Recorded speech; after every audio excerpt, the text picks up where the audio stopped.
बिस्मिल्लाहिर्रहमानिर्रहीम बिस्मिल्लाहिर्रहमानिर्रहीम। अस्सलाम वालेकुम स्टूडेंट्स, आज हम करेंगे एक्सरसाइज 3A का बेसिक लेवल क्वेश्चन नंबर 1। उन्होंने लिखा हुआ है कि write down N algebraic expression for each of the following statements. तो हम पहले सीख लेते हैं कि what is an algebraic expression. असल में अलजेब्रिक एक्सप्रेशंस कहते किसको हैं। अब जैसे कि अब हम ये वाला क्वेश्चन ले लेते हैं, इसके अंदर आप देख रहे हैं ये 2x लिखे हुए, ठीक है, और आपके पास ये माइनस है, फिर 5y है, प्लस का साइन है, 4y है, देन प्लस का साइन है, और फिर 8x है।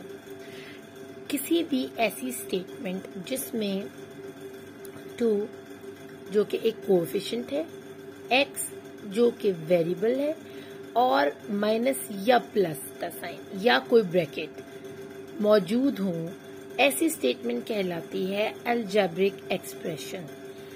आप देखें ये x जो है इसको हम कहते हैं वेरिएबल, ठीक है, और 2 जो है इसको हम बोलेंगे कोएफिशिएंट। यानी वेरिएबल से पहले जो भी नंबर होगा, जो भी होल नंबर दिया होगा, उसको हम कोएफिशिएंट का नाम देते हैं, ठीक है। और जितने भी साइंस उसमें यूज हो रहे हैं, माइनस और प्लस के ऑपरेशनल साइंस हैं, और अगर उसमें कोई ब्रैकेट्स हैं जैसे कि इस वाली स्टेटमेंट के अंदर, तो ये सारी टर्म्स को मिलाकर, अब जैसे 2 और x ये एक टर्म है, बीच में ऑपरेशनल साइन है माइनस का, फिर 5 एंड y एक टर्म है, और आगे ऑपरेशनल साइन आ जाता है प्लस का, फिर 4 एंड y एक टर्म है, अगेन ऑपरेशनल साइन, 8 और x ये भी एक टर्म है। अब इन टर्म्स को जोड़ने वाले ये ऑपरेशनल साइंस हैं जो कि हैं प्लस और माइनस के, और इसके अंदर आपके पास वेरिएबल्स भी मौजूद हैं और कोएफिशिएंट्स भी मौजूद हैं।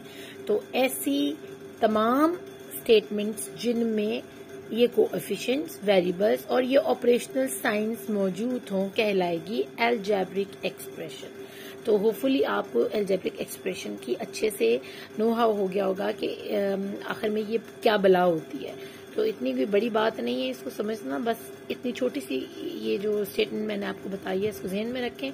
तो आप कहीं भी अलजेब्रिक एक्सप्रेशन को अगर आपको बताना होगा, राइट डाउन करना होगा, तो आपने ये ख्याल रखना है कि ये जो स्टेटमेंट आपको उन्होंने वर्ड्स में दी है, इसको आपने टर्न करना है इनटू एन अलजेब्रिक एक्सप्रेशन। यानी आपके पास उसमें हो सकता है कि ऑपरेशनल साइंस भी होने चाहिए, उसमें आपके पास कोएफिशिएंट्स भी होने चाहिए, और उसमें आपके पास वेरिएबल्स भी होने चाहिए, और मोस्ट प्रोबेबली कहीं कहीं आपको ब्रैकेट भी लगानी पड़ सकती है। तो पहला हम कर लेते हैं यहाँ पर पार्ट ए।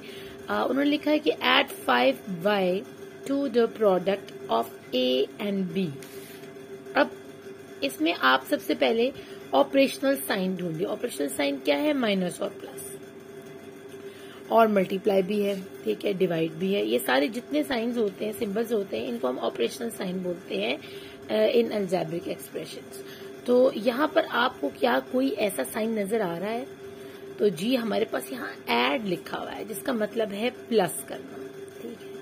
अब वो कह रहे हैं कि प्लस करें 5y to the product of a and b, यानी 5y को, अब आपके पास एक कोएफिशिएंट आ गया विद अ वेरिएबल, एक आपके पास आ गया ऑपरेशनल साइन, और सेकंड प्रोडक्ट वो क्या बोल रहे हैं? a एंड b, यानी a एंड b के बीच में कोई साइन, कोई ब्रैकेट नहीं है, a एंड जस्ट b लिखा हुआ है। तो हमने इसको किस में टर्न कर दिया? We change the statement into algebraic expression.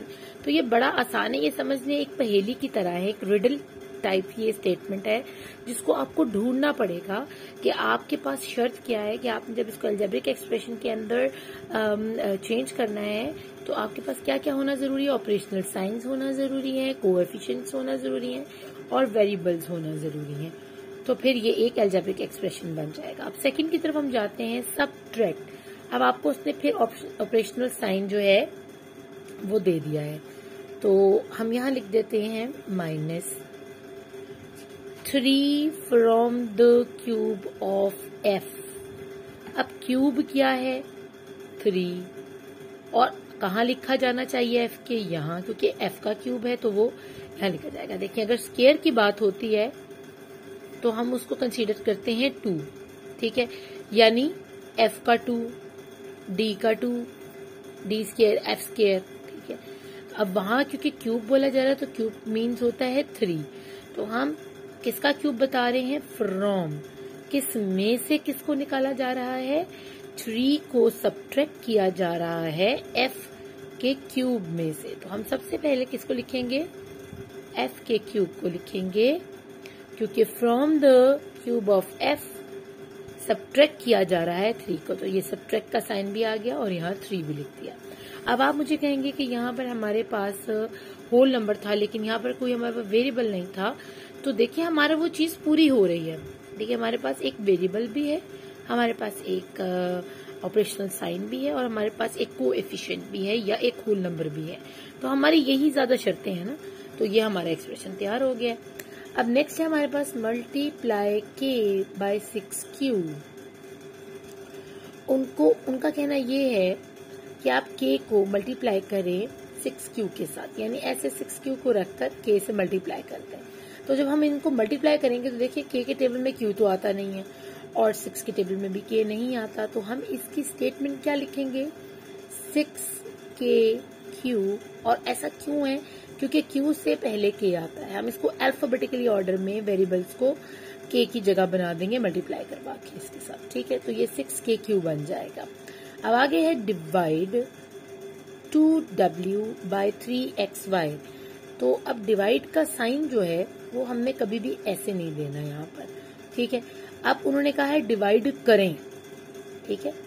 तो डिवाइड करने के लिए हमें क्या करना होगा कि 2w को किससे डिवाइड करने को, 2w को किससे डिवाइड करने को बोला उन्होंने?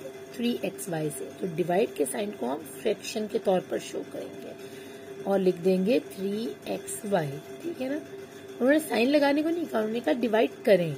तो डिवाइड करने के लिए हम उनको अरेंज करेंगे प्रॉपरली तो हम उनको डिवाइड कर सकेंगे ना। तो हम लिख रहे हैं कि 2w को डिवाइड करें 3xy से। तो आपको हमेशा पता है कि डिनोमिनेटर को हम नीचे रखते हैं, बड़े को और छोटे को ऊपर रखते हैं, ये यहाँ लिखा हुआ। अब हम क्या करेंगे? उन्होंने हमें कहा है subtract 4 times the positive square root of z। Square root किसका है? z का। और 4 टाइम्स सब्ट्रैक्ट करना है हमने इसको, सब्ट्रैक्ट का साइन भी लगा देना। 4 टाइम्स है, 4 टाइम पॉजिटिव स्क्वायर रूट है, स्क्वायर रूट भी बना दिया हमने 2 का, z का, और साइन भी लगा दिया। और किससे करें? जहां भी फ्रॉम आएगा वो वाला जो साइन है या वेरिएबल है या वो जो कोई कोएफिशिएंट है या होल नंबर है, अगर उससे पहले फ्रॉम लिखा हुआ है तो हम उसको पहले ले आएंगे। क्योंकि यहाँ भी देखिए हमने फ्रॉम से किया था तो हम f3 को पहले ले आए थे, फ्रॉम द क्यूब ऑफ तो हम उसको पहले लेकर आए थे। इसी तरह हम इसको करने जा रहे हैं सब्ट्रैक्ट। हमने एंड वाली सारी स्टेटमेंट को यहाँ लिख दिया है, सब्ट्रैक्ट, ये लगा दिया साइन माइनस का, 4 टाइम्स भी लिख लिया, पॉजिटिव स्क्वायर रूट भी लिख लिया, यानी यहाँ पर हमारे पास और कोई साइन नहीं है। पॉजिटिव है तो हमें प्लस लिखने की यहाँ जरूरत नहीं है। फ्रॉम थ्राइस ऑफ एक्स, तो 3 टाइम क्या है हमारे पास? एक्स। तो हमारे पास ये एक्सप्रेशन पूरा आ गया इसका लिखा हुआ। अब हम नीचे वो हमें कह रहे हैं twice the variable p divided by the product of 5q।